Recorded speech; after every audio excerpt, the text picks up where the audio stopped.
ইতিমধ্যে আমাদের অনুষ্ঠান স্থলে পৌঁছে গেছে। 6 বছর আগে যে ত্রিপুরা আসলো সে জায়গায় রয়ে গেছে। কি অনুমান আপনাদের সাংবাদিক বন্ধুরা কত দেখি কিটা করেন জানি না আগে দক্ষিণ ত্রিপুরা যদি কয় আপনারা দিতাম না কিটা খাইবেন আপনি? তো আত্মনির্ভর স্বয়ংবর যদি না হন কেমনে চলবো? বড় বড় বিল্ডিং আত্মনির্ভর না, আত্মনির্ভর হইতে হইব।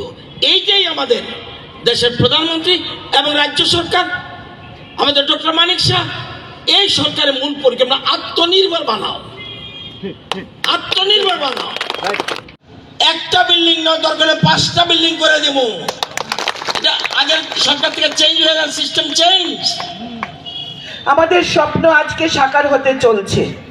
আমরা এই এগ্রি প্রডিউস মার্কেটে আমরা একটা দালান বাড়ি নয়, অত্যাধুনিক একটা নকশা তৈরি করে আমরা কৃষকদের জন্য, আমরা ব্যবসায়ীদের জন্য সেটা উন্মুক্ত করে দেব।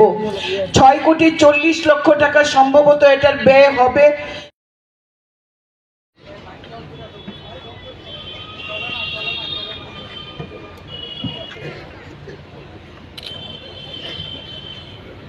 अस्तु मा सद्गमय शांति शांति ओम शांति ओम।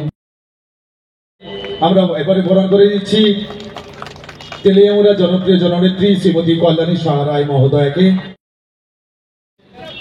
ইতিমধ্যে আমাদের অনুষ্ঠান স্থলে পৌঁছে গেছে।